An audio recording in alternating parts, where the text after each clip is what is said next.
audiences are very sophisticated. They know they know what they know the stories now. Now you need to surprise them again. There you go. Need to surprise them again, which is good. That is definitely what needs to happen. You hear that, Jimmy Guns?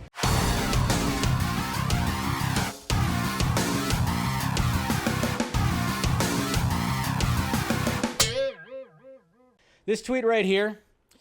Obviously, we had this video, because Zack Snyder was making the rounds, doing press junkets for Rebel Moon. And this video was surfacing. And so I just retweeted it because I'm sure you guys have seen it. And let's just watch it here real quick. I know you said that you wouldn't be back except for The Dark Knight Returns. But I don't know, if Netflix finally has it and you could hypothetically continue, would you be open to it? If Netflix had owned the rights to the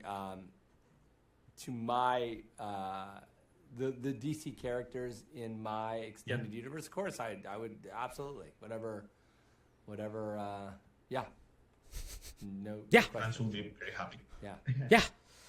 I will be very happy. And about superhero movies, I have to ask you because you are one of the biggest figures in the industry. Do you feel that these movies are losing popularity? Because I think that. Are they? Precisely why? Why do you Well, think it's happening? I mean, we've been watching superhero movies every weekend for 15 years or something like that, right? So every year, it's not outrageous that there is that the graph is gonna fluctuate. Of course, there's gonna be fatigue, a little bit of fatigue. Yeah, and so I just think that I don't think by any means that I don't think the superhero movie is completely done. I think that, but I do feel like there's an onus on the filmmakers and on the people who are the guardians of this IP to be sure that they are bringing audiences the highest quality material they can, because now audiences are very sophisticated. They know they know what. They know the stories now. You need to surprise them again. There you go. Need to surprise them again, which is good. That is definitely what needs to happen. You hear that, Jimmy Guns? And when I tweeted this out, all I said was get this man a coffee, which, yes, he very much looked like he needed a coffee. Well, he needed a nap. He's been burning the candle on both ends, Mr. Zack Snyder. I mean, look at the globetrotting that it has been when it comes to promoting Rebel Moon, starting off in Brazil, then going to Mexico, then London, then Tokyo, then back here. Guy's been it's been a pretty much a little bit of a world tour. So the dude was you could tell his voice he'd been talking a lot, so his voice was a little bit, maybe he was fighting something.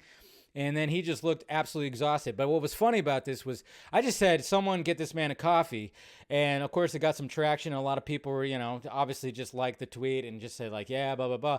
But then, of course, you have the people, that use that certain hashtag that was all about being you should just take your L. Take your L, Dave. Take your L. And I'm like, what? What are you talking about? Obviously, this response has caused, of course, the Cell people to get excited, which it should. There's nothing wrong with that. But it's not the first time that Zack has also been yeah, of course. And another thing, too, was when I did my video on that THR article that interviewed Zack, and it said, he closed the chapter, that DC chapter. I was getting some flack about that. And I was like, do you guys even know what a chapter is? Let me break it down. Did it say that he closed the book, the DC book? No, it's a chapter. Okay, let me just break it down for you. A chapter is something within the book and a story goes on with more chapters. So even if this were to happen, if he were to do it and be all right, we're getting the band back together, we're making Justice League 2 and 3, let's do this. That would be a new chapter. That was kind of funny about that. I was like, okay, yeah, it's a new chapter.